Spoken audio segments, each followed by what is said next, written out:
Salut, c'est Oscar Briex, j'ai rejoint la team Jack and Roll cette saison. Je suis entraîneur dans des clubs, j'interviens autour de la région toulousaine et j'ai beaucoup d'adhérents qui me demandent, proche des fêtes de Noël, quelle paire de rollers choisir pour faire du freestyle dans un club. Donc on va vous présenter aujourd'hui les différents patins qui peuvent être adaptés. Alors on va commencer avec les paires de rollers pour les plus jeunes.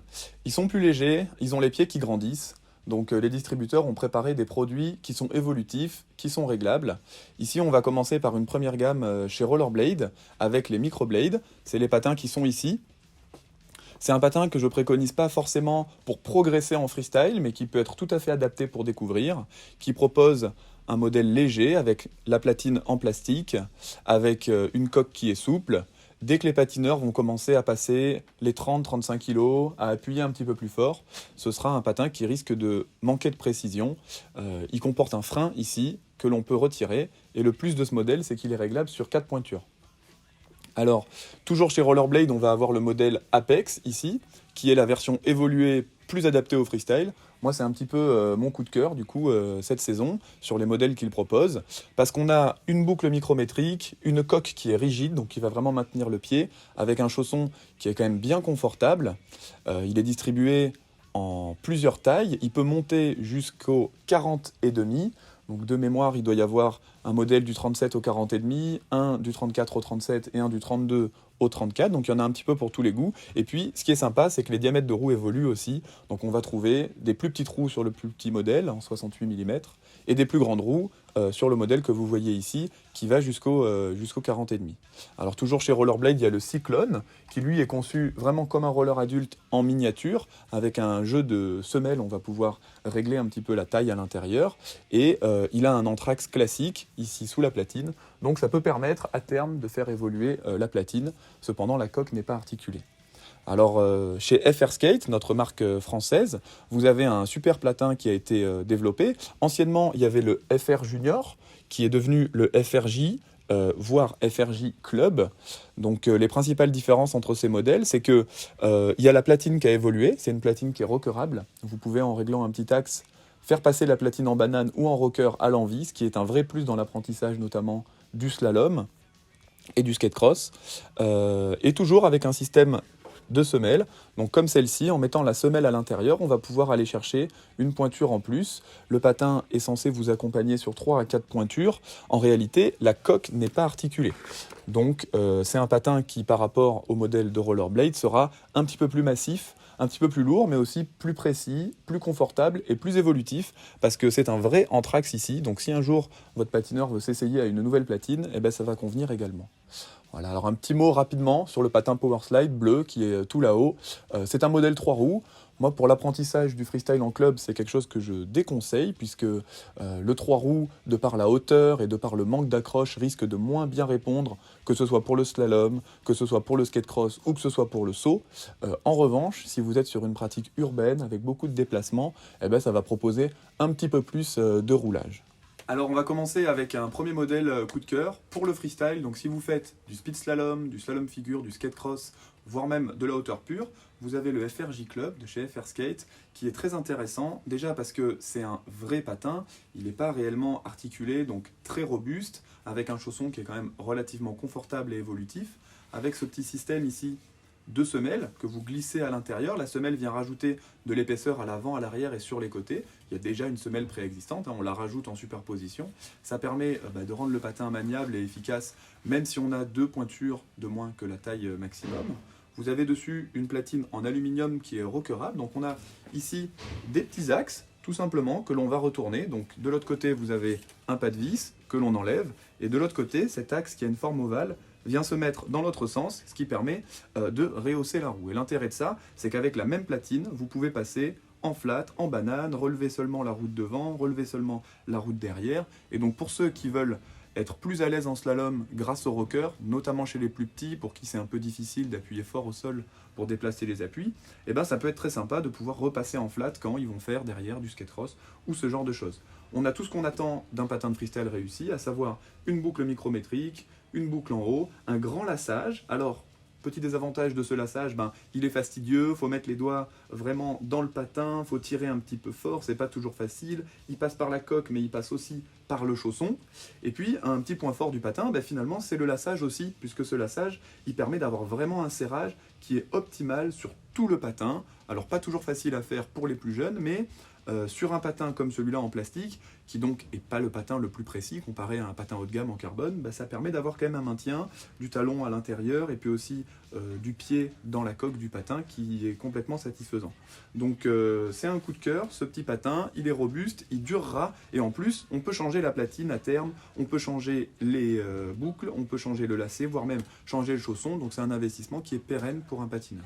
Ok, un deuxième coup de cœur de cette saison, c'est le Rollerblade Apex. Donc on le voit depuis 2 ans maintenant, il a même été un petit peu amélioré cette année puisqu'il y a une version 3 roues.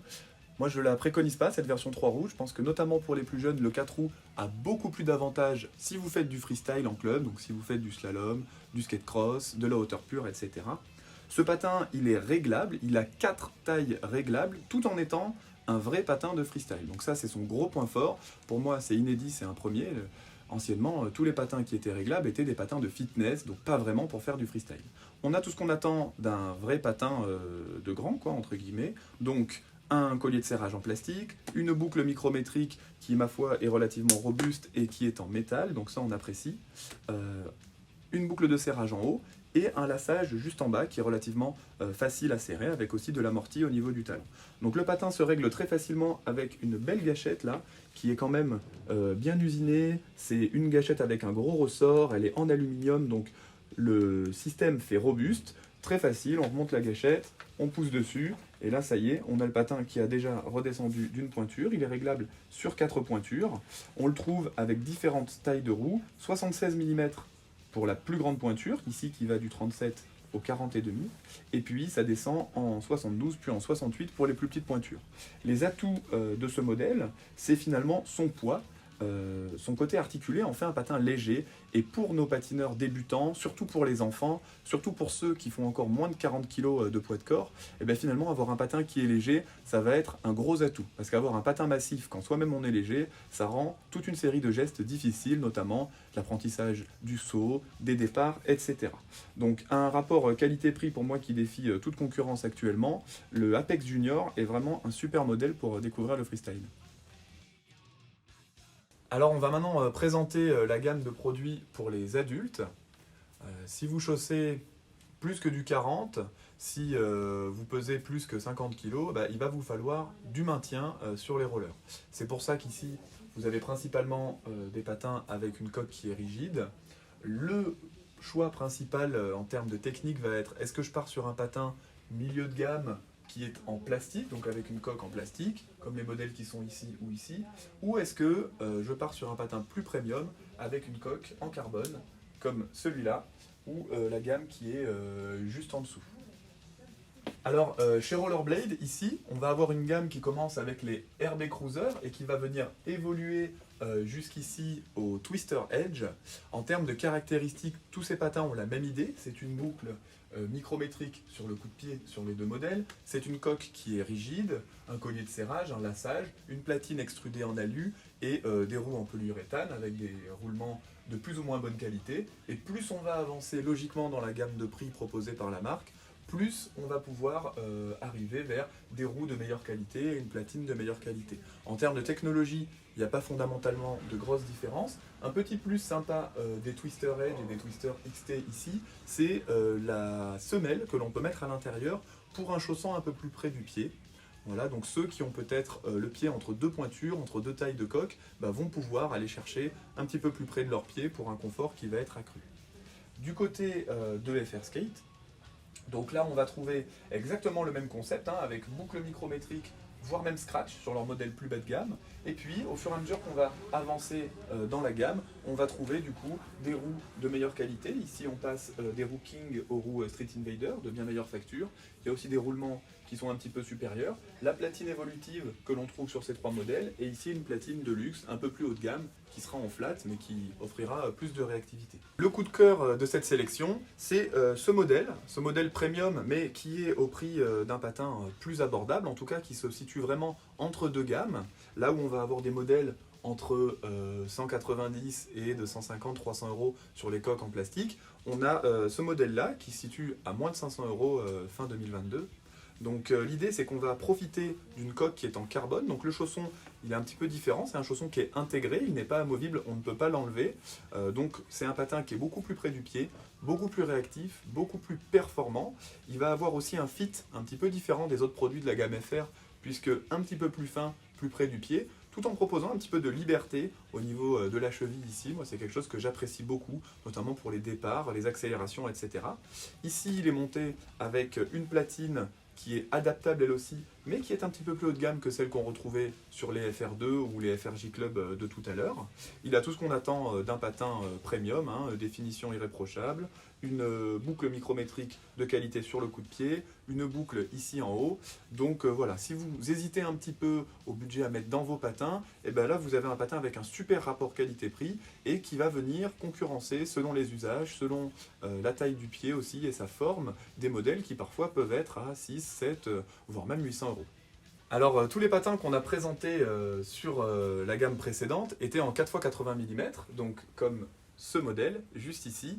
Ça permet d'avoir une platine qui est courte, qui va être maniable. Par contre, c'est assez peu roulant. Donc si vous êtes fan de skate cross, si vous faites aussi pas mal de déplacements urbains, et si vous ne faites pas trop de slalom, puisque une platine plus longue et des roues plus grandes, ça risque de ne pas être adapté pour le slalom, ça peut être une idée de passer sur une platine un petit peu plus longue et un diamètre de roue plus important. Donc ici, on a 4x80, 4x90 mm et ici 4x100. Alors 4x90, c'est un peu le montage que je préconiserais pour du skate cross. Ça va donner plus d'accroche, un petit peu plus d'assise en virage, tout en donnant un roulage très satisfaisant et en étant facile à emmener. 4x100, ça risque de demander vraiment de pousser très fort, d'avoir une bonne technique de patinage et d'être très puissant pour pouvoir les emmener sur des parcours de skate cross, mais ça peut être pertinent, notamment en extérieur. Personnellement, lors des mondiaux en Argentine, sur la piste qui est très longue, j'ai utilisé une platine 4x100, et il y a même certains de mes adversaires qui avaient des platines en 3x110 et 1x100, donc encore plus long, encore plus conséquent. Et puis enfin, un petit mot sur les platines avec 3 roues. Donc ces 3 roues permettent de mettre un très grand diamètre sur 3 points d'appui. Ici, on a 3x110 mm. Personnellement, je préconiserais plutôt du 3x100 mm qui va présenter quasiment les mêmes avantages sans les inconvénients en freestyle pour le speed slalom. Donc pour le slalom vitesse, ça peut être un atout de rouler en 3 roues, en banane ou pas, on voit beaucoup de montages différents. Et si vous faites, en plus du freestyle, de la balade urbaine, le grand diamètre il est très confortable car il roule bien sur les sols accidentés, il propose beaucoup de roulage, donc on peut maintenir sa vitesse longtemps sans forcément faire beaucoup d'efforts. Attention, qui dit 3 roues, dit seulement 3 points d'appui au sol, contrairement à 4 ici, des appuis qui sont resserrés, donc on a la recette idéale pour glisser, puisque finalement, platine courte et peu de points d'appui, ça donne forcément de la vitesse. Rajoutez à ça le fait qu'on prend plus facilement de la vitesse, vous allez plus vite en glissant plus, donc pour les virages, il faut faire attention. Moi en skate cross, personnellement, je le déconseille. Alors on a présenté les différents modèles de la gamme freestyle ici chez Jack & Roll. Bien sûr, l'idéal, selon la forme de votre pied, selon sa largeur, son profil, est-ce qu'il est plat, est-ce qu'il est creux, c'est d'aller essayer le produit en magasin. Vous pourrez bénéficier ici de conseils clients, de pouvoir essayer tous les modèles. Et puis, ils sont bien sûr tous accessibles sur le site internet jackandroll.fr. Merci de nous avoir écoutés, on vous dit à bientôt et n'hésitez pas à aller suivre notre actualité sur les réseaux.